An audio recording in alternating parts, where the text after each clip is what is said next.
Hello everyone. Welcome to Odisha education service. इस lecture में हम CIET जो कि हमारा central institute of educational technology है, इसके बारे में हम डिस्कस करेंगे। ये हमारा ओडिशा एजुकेशन सर्विस का जो सिलेबस है, वहाँ पर जो एजुकेशनल कंट्रोल एंड मैनेजमेंट है वहाँ पर आ जाता है। और ये हमारा लेक्चर जो है 15 हो जाता है। तो हम यहाँ पर जो डिस्कस करेंगे उसका जो लर्निंग ऑब्जेक्टिव है, first to know the origin and objective of CIT।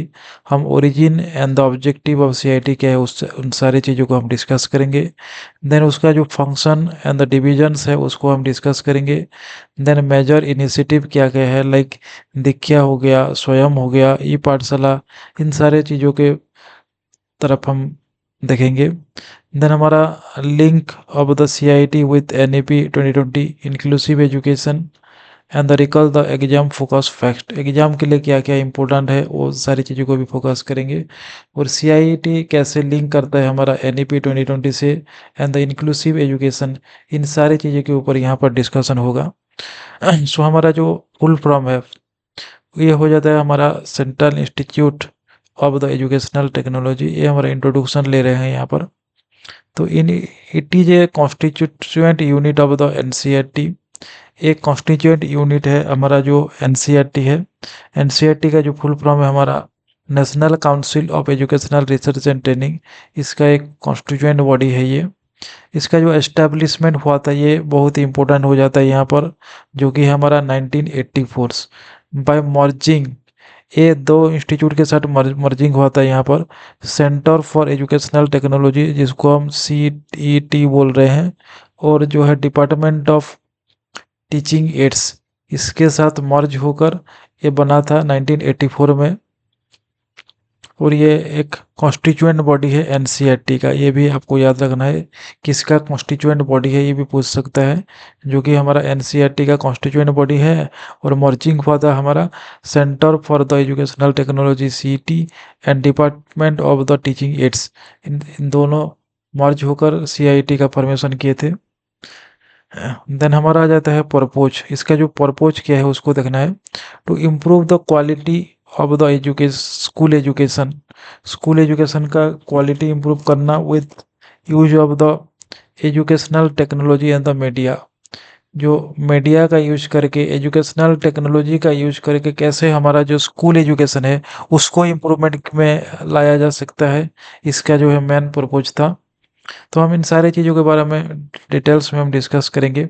इसका जो objective objective of the CIT किया गया है हम देखेंगे। To use educational technology and the information and the communication technology for the improving the teaching learnings. हमारा जो educational technology है, जो हमारा जो ICT है, इंफॉर्मेशन एंड कम्युनिकेशन टेक्नोलॉजी, इन सारे चीज़ों को यूज करके हमारा जो टीचिंग लर्निंग प्रोसेस को कैसे इम्प्रूव किया जा सकता है, मोर एंगेजिंग बनाया जा सकता है, इसका मेन ऑब्जेक्टिव हो जाता है। देन हमारा to develop and the disseminate the quality of digital resources for the learners and the teachers and the teacher educator. देखिए यहाँ पर जो quality quality of digital resources को कैसे एफोर्डेबल बनाया जा सके, कैसे सभी जो लर्नर के लिए डेवलप किया जा सके, टीचर के लिए एंड द टीचर एजुकेटर के लिए, सभी के लिए वो फ्रेंडली किया जा सकता है। हमारा जो डेवलप करके अच्छे तरीके से कैसे वो अच्छे तरीके से यूज करेंगे, इन क्वालिटी मेंटेन करके सारी चीज़ों के ऊपर एक तरह इसका जो मेन ऑब्जेक्टिव हो जाता है। देन हमारा to train teachers and the teacher educator in the using the ICT effectively. Teachers को हो गया और टीचर्स एजुकेटर को भी यहाँ पर ट्रेनिंग देना, जो कि हमारा जो ICT को अच्छे तरीके से इफेक्टिवली यूज कर पाएँ और बच्चों को पढ़ा सकें। तो उसके ऊपर फोकस किया गया कि कैसे अच्छे तरीके से ICT का एप्लीकेशन हो पाएगा। उसके जो टीचर्स हैं, हमारा टीचर्स लोग हैं और टीचर एजुकेटर लोग हैं, उनको ट्रेनिंग देना इसका काम हो गया। देन हमारा to conduct the research, innovation and the evolution in the field of educational technology and the ICT के ऊपर, एजुकेशनल टेक्नोलॉजी के ऊपर रिसर्च करना हो गया, इनोवेशन लाना, इवालुएशन करना, कहाँ पर कमी है क्या है, इन सारी चीज़ों के ऊपर फोकस करता था हमारा CIET। देन हमारा to promote the inclusive education through technology. हमारा जो इंक्लूसिविटी को इम्प्रूव करने के लिए, इंक्लूसिव एजुकेशन को इम्प्रूव करने के लिए टेक्नोलॉजी को कैसे इंटीग्रेट किया जा सकता है, इन सारी चीज़ों के ऊपर, और इसको प्रमोट करने के लिए रिसर्च भी करता था इसके ऊपर और प्रमोट भी करता था इन दोनों चीज़ों के ऊपर। देन हमारा मेजर फंक्शन क्या क्या है हम देख लेंगे यहाँ पर। Media production. मीडिया प्रोडक्शन का ना, production of the audio, video, radio, television programme for the school education, educational films, animation and the interactive learning content produce करना, मीडिया प्रोडक्शन करना मेन प्रपोज हो गया। Then digital content development. Digital content development में आ जाता है हमारा e content, e books, MOOCs platform जैसे प्लेटफॉर्म हो गया। देन हमारा contribution to the Diksha. Diksha जो है हमारा, दीक्षा का फुल फॉर्म भी आ जाता है यहाँ पर, इसको भी आपको याद रखना है। Digital infrastructure for the knowledge sharing platform, इन सारे प्लेटफॉर्म को डेवलप करना इसका जो मेजर फंक्शन हो जाता है। देन हमारा एजुकेशनल ब्रॉडकास्टिंग। ब्रॉडकास्टिंग भी करता था ये। कोलाबोरेट विद द दूरदर्शन, यहाँ पर कोलाबोरेशन होता था दूरदर्शन, एयर इंडिया के साथ कोलाबोरेट करके एजुकेशनल ब्रॉडकास्ट करता था ये। इसका जो मेन फंक्शन है। रनिंग द पीएम ई विद्या शिक्षा वाणिज्य एक पॉडकास्ट है। देन टेलीकास्ट ऑन द स्वयं प्रभा डीटीएच चैनल्स, इन सारी चीज़ों के ऊपर इसका जो मेजर फंक्शन रहा, इन सारी चीज़ों के ऊपर काफ़ी काम किया है हमारा जो CIET। बहुत ही इम्पोर्टेंट इंस्टीट्यूट बन जाता है ये। Training and the capacity building orientation programme जैसे workshop, training for the teachers, integration of ICT in school curriculum, ये भी एक मेजर फंक्शन बन जाता है। देन हमारा रिसर्च एंड द इनोवेशन के क्षेत्र में हमारा research in the ICT based pedagogy, evaluation of the digital initiative, हमारा डिजिटल इनिशिएटिव लेना, इवालुएशन करना, ICT को इंटीग्रेट करना पेडागोजी से, पेडागोजी कैसे हमारा पेडागोजी को इम्प्रूवमेंट किया जैसे विद ICT, इन सारी चीज़ों के ऊपर इसका जो मेजर फंक्शन रहा। देन हमारा डिवीजन ऑफ द CIT का 6 डिवीजन है, तो उसके बारे में हम डिस्कस करेंगे। CIT 6 डिवीजन में काम करता है। पहला जो डिवीजन है हमारा planning and the resource condition divisions, जिसको हम बोलते हैं कि PRCD। इसका जो है फंक्शन जो है ओवरऑल प्लानिंग करना एंड कोऑर्डिनेट करना, प्लानिंग एंड कोऑर्डिनेट करने के लिए planning and the resource coordination division रहा। Then media production and the production division, तो इसको MPD बोला जा रहा है। To create audio visual content, animation and the interactive content, इसका जो मेन फंक्शन रहा हमारा जो मीडिया प्रोडक्शन डिवीजन का मेन फंक्शन हो गया, इसको ऑडियो विजुअल कंटेंट प्रमोशन करना, एनिमेशन, इंटरेक्टिव कंटेंट प्रोड्यूस करना। देन हमारा इंजीनियरिंग डिवीजन है, इसमें हमारा जो मेजर फंक्शन हो जाता है provide the technical support, technical support provide करना in the broadcasting and the telecasting and the ICT infrastructures में टेक्निकल सपोर्ट देना, इसका मेन ऑब्जेक्टिव हो जाता है, मेन फंक्शन हो जाता है हमारा जो इंजीनियरिंग डिवीजन रहा।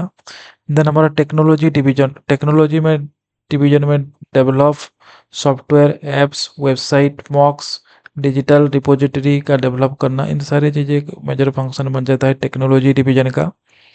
देन हमारा training division, conducting training, workshop, capacity building in the ICT। Then हमारा पब्लिकेशन डिवीजन रहा, इसका जो में फंक्शन है develop and disseminate the publication of the manuals and the related ICT in educations. Then हमारा आ जाता है मेजर इनिशिएटिव ऑफ CIT का जो है NRO जो है हमारा एक ओपन सोर्स रिपोजिटरी है, हमारा ओपन एजुकेशनल रिसोर्सेज है, एक रिपोजिटरी है, national repository of the open educational resources.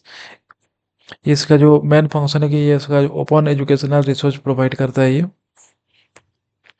Digital शिक्षा, इसके बारे में भी हम पढ़ते हैं, मगर डिजिटल जो है हमारा एजुकेशनल टेक्नोलॉजी के ऊपर सिलेबस में आता, तो इसके बारे में भी हम डिस्कस करेंगे कहीं टाइम मिलेगा तो। इसका जो फंक्शन है, कब से शुरू हुआ, क्या काम है इसका, तो इसको बारे में हम देखेंगे। देन हमारा दीक्षा पोर्टल्स, इसका भी बहुत ही इम्पोर्टेंट रोल होता है हमारा।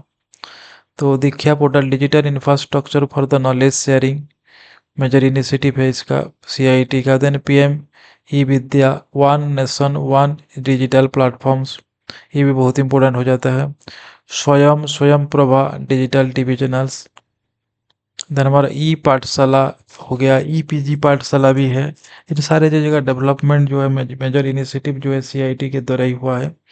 ई बुक प्रोवाइड करना हो गया, डिजिटल लर्निंग रिसोर्सेज प्रोवाइड करना, ओपन एजुकेशनल रिसोर्सेज प्रोवाइड करना। देन हमारा शिक्षा वाणी, जैसे हमारा जो एनसीईआरटी का पोस्टकास्ट इनिशिएटिव है। देन हमारा ICT in school education under the Ramsa and the समग्र शिक्षा। ये सारे जो है हमारा मेजर इनिशिएटिव हो जाते हैं सीआईटी का। देन हमारा relevance in the educational policy. देखिए हमारा जो एनईपी 1996 रहा, प्रोग्राम ऑफ एक्शन 1992 रहा, emphasise the educational technology and the lead to the strengthening the CIT. जो ये प्रो आया जो एनईपी 1986 से लेकर हमारा प्रोग्राम ऑफ एक्शन, ये सारे चीज़ें यहाँ पर एम्फासिस किया गया कि हमारा जो एजुकेशनल टेक्नोलॉजी को कैसे स्ट्रेंथन किया जा सके। हमारा जो सीआईटी को इम्प्रूव किया गया, यहाँ पर फॉर्मेशन किया गया और इस सारी चीज़ों के ऊपर डेवलपमेंट किया गया एजुकेशनल टेक्नोलॉजी के ऊपर।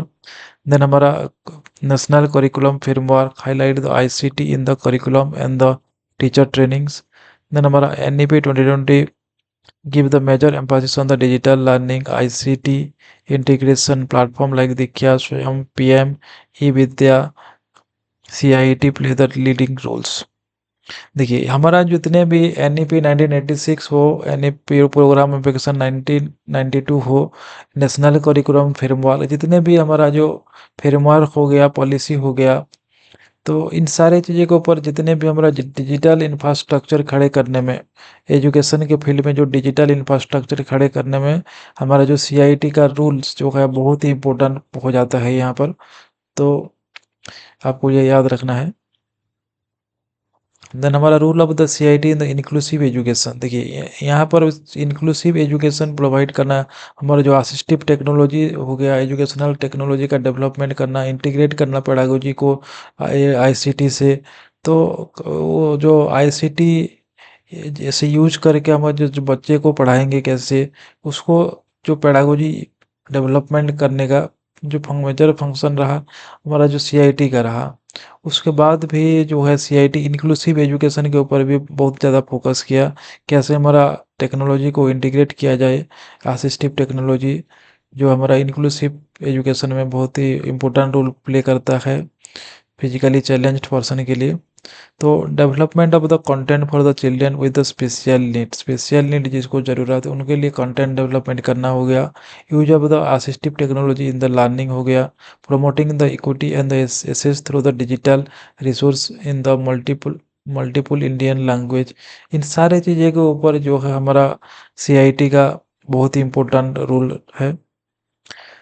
देन हमारा कुछ इम्पोर्टेंट जो चीज़ है जो एग्ज़ाम पर्सपेक्टिव में, हमारा जो उड़ीसा एजुकेशन सर्विस हो, कोई भी एग्ज़ाम पर्सपेक्टिव में जो इम्पोर्टेंट है वो आपको फुल फॉर्म जो है आपको मस्ट भी याद होना चाहिए।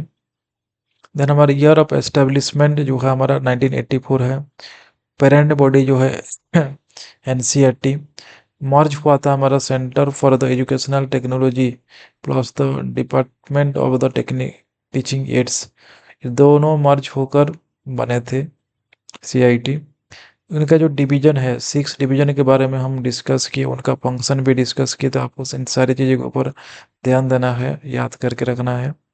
देन हमारा मेजर कंट्रीब्यूशन जो डिजिटल इंफ्रास्ट्रक्चर का जो मेजर कंट्रीब्यूशन हो गया, दीक्षा जैसे प्लेटफॉर्म हो गया, स्वयं स्वयं प्रभा से लेकर हमारा ई पीजी पाठशाला, ई पाठशाला, न्यू राय जो हो गया, हमारा पीएम ई विद्या हो गया, and the CIT rule in the NEP 2020 the digital initiative. जितने भी हमारा जो डिजिटल इनिशिएटिव रहा एनईपी 2020 से लेकर 1986 का जो पॉलिसी रहा, उन सारे चीज़ों के ऊपर इसका जो रोल है बहुत ही इम्पोर्टेंट रहा। तो आपको इन सारे चीज़ों के ऊपर फोकस करना है, इम्पोर्टेंट पॉइंट को याद करके रखना है। तो आज के लेक्चर में इतना ही, और आपको इस लेक्चर अच्छा लगा होगा तो ज़रूर ही अच्छा लगा होगा, तो आप चैनल को सब्सक्राइब कीजिएगा, अपने दोस्तों को शेयर कीजिएगा। तो थैंक यू।